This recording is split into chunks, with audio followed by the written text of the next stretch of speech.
NJZ and ADOR's first injunction hearing finally took place, and neither side held back as they laid out their arguments. From accusations that Hanni had been dishonest to leaked messages shaking up the case, the hearing was filled with heated exchanges and unexpected revelations. Here's a breakdown of everything that unfolded. The feud between NJZ's side and HYBE's side was one of the most widely discussed topics of 2024. What started with an audit led to NJZ's contract termination and eventual re-debut. But the process was anything but quiet. Lawsuits, accusations, and threats kept piling up, all leading to a major hearing on March 7th. On this day, both legal teams stood before the 50th Civil Division at the Seoul Central District Court to argue their cases. The whole thing started with ADOR saying that the New Jeans members' talents and efforts couldn't entirely be credited for the success that the group experienced. The company insisted that everything was achieved through the hard work of ADOR's 50 employees, stylists, producers, choreographers, managers, and more. They emphasized that these staff members had been committed to guiding the artists since their trainee days, with ADOR's overall support playing a key role. In addition to that, they also said that HYBE invested about $15 million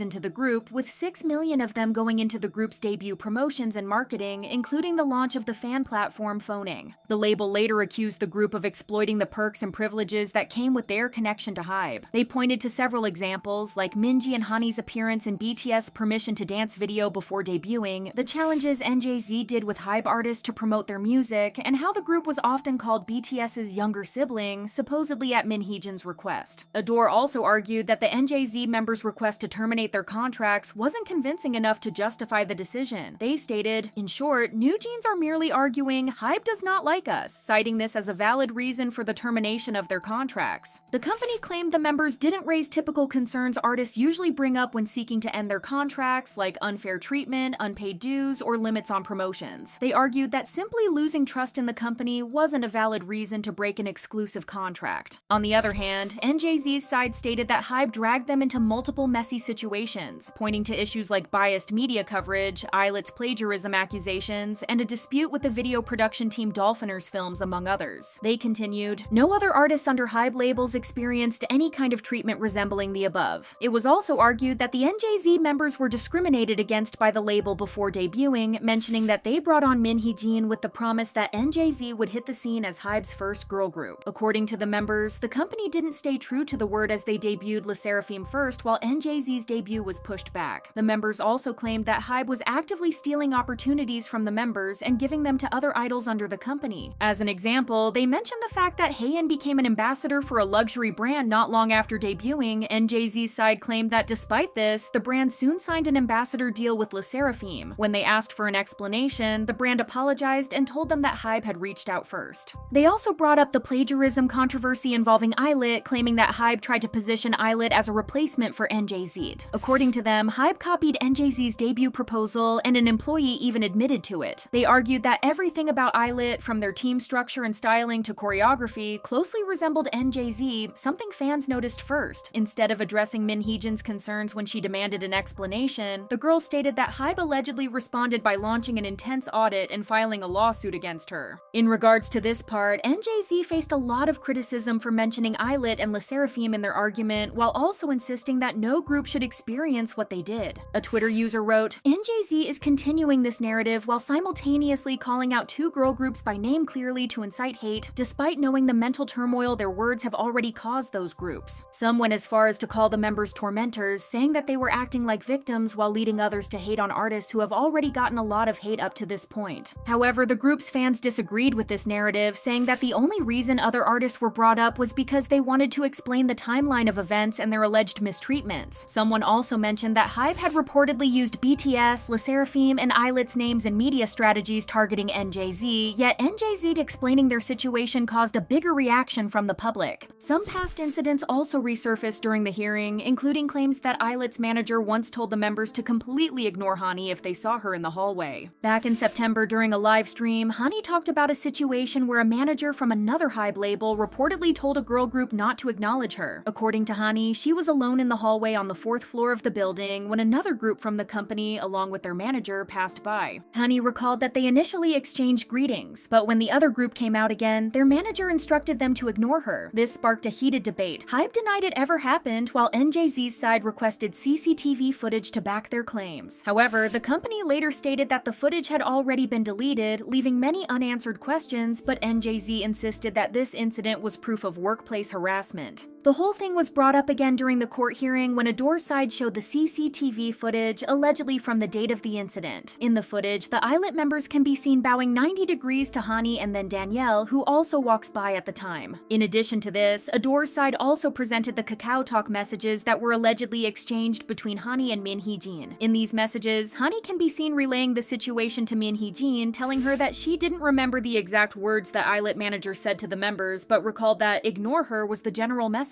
The former CEO questioned whether the manager spoke loudly enough for Hanni to hear, and if the ILLIT members actually ignored her greeting. Hanni explained that one member gave a slight bow while avoiding eye contact, and another did bow but seemed nervous. She also acknowledged that the ILLIT members might have felt awkward given how the media and the company had fueled a rivalry between their groups. Reflecting on the situation, she remarked, "It once again reminded me, wow, we are really in a company with these nice people, but I'm not even bothered by them." Some people used the footage to accuse Hanni of lying, but they're overlooking important details of the entire situation. First of all, Hanni never claimed that the ILLIT members ignored her. She said that they greeted each other when they met, but once they came back, it was the manager who asked them to ignore her. To make matters worse, the footage presented in court wasn't even from the day Hanni said the incident happened. According to her testimony at the National Assembly, the whole thing occurred on May 28th, the same day they were preparing for a university festival. But in the CCTV clip HYBE provided, Danielle was seen wearing a jersey with the number 78, something she actually wore on May 27th, not the 28th. This so-called evidence seemed to be the same footage ADOR had shown Hanni before, which she had already rejected, saying it was the wrong one since she was with Danielle in the clip. She insisted there must be another recording from when she was alone. Later, ADOR did show her another video where she was alone, but only the first half, claiming the second half had been deleted. Regarding the text messages, HYBE and ADOR were accused of twisting Hanni's words to change the narrative. From the way the conversation was framed, it seemed like they were trying to make it look as if Hanni wasn't certain about what had happened, and that Min Hee-jin was the one pushing the claim that ILLIT's manager told the members to ignore her. One message that drew attention was Hanni telling Min Hee-jin she didn't feel bad and actually found the situation kind of funny. This led to accusations that she was contradicting herself. Previously, she had described the situation as workplace harassment, so people believed she was downplaying it in private. Another message that sparked debate was when she said, "I don't care about them at all." Many assumed she was referring to ILLIT, which fueled even more criticism. However, when reading the full conversation, the meaning becomes much clearer. What Hanni actually found amusing wasn't the incident itself, but rather the realization that she was surrounded by great colleagues, referring to ADOR's original staff. As for the "I don't care about them" message, she wasn't talking about ILLIT at all. She was referring to Belift Lab. Even Hanni spoke up about this and posted a story on Instagram writing, "I remember everything clearly. I was going to say something in court, but I held it in. How can you take one part of a conversation and shift its meaning to benefit your point of view when I was the one who wrote that message?" Another part of the court hearing that got attention was NJZ's accusation that HYBE was trying to purposefully damage their reputation. NJZ's legal representatives brought up an incident where the members wanted to wear black ribbons during a music show in Japan to honor the victims of the Jeju airplane accident. However, they claimed HYBE stopped them, saying the broadcasting station might not approve. Wanting to be sure, the members checked with the station themselves and found out there were no issues at all, implying HYBE hadn't been honest with them. With time running out, Hanni quickly made ribbons so the group could wear them on stage. What frustrated them even more was seeing other HYBE artists later wearing memorial ribbons without any restrictions. The members argued that if they had followed HYBE's reasoning, they could have ended up facing backlash, calling it proof that HYBE was damaging their reputation behind the scenes. HYBE responded by denying the claims, stating that there was no reason for them to prevent any artist from wearing a mourning ribbon. They explained that they had been reviewing the situation for all their label artists, not just New Jeans, to determine the best way to handle it. Since broadcasting regulations in Japan differ from Korea, they said they had advised all their labels to coordinate with the stations beforehand. HYBE also mentioned that they had already arranged with the broadcasters to include subtitles and MC comments explaining the purpose of the ribbons. According to them, every artist under HYBE had agreed to wear the ribbons, and the company had planned to provide New Jeans with the same ones. However, since the group chose to use their own, HYBE claimed they respected that decision and went along with it. With the court hearing wrapped up for the day, both sides faced heavy criticism. HYBE was called out for allegedly using a tragedy to discredit New Jeans, supposedly presenting questionable evidence, and even twisting Hanni's words to fit their narrative. Meanwhile, New Jeans received backlash for what seemed like dragging other groups into the situation. Hanni, in particular, was criticized for smiling as she left the courtroom, with one netizen commenting, "Smiling like this after throwing two girl groups under the bus for nothing?" With no resolution in sight, fans are bracing for more accusations, statements, and legal battles in the following days. What are your thoughts on this situation?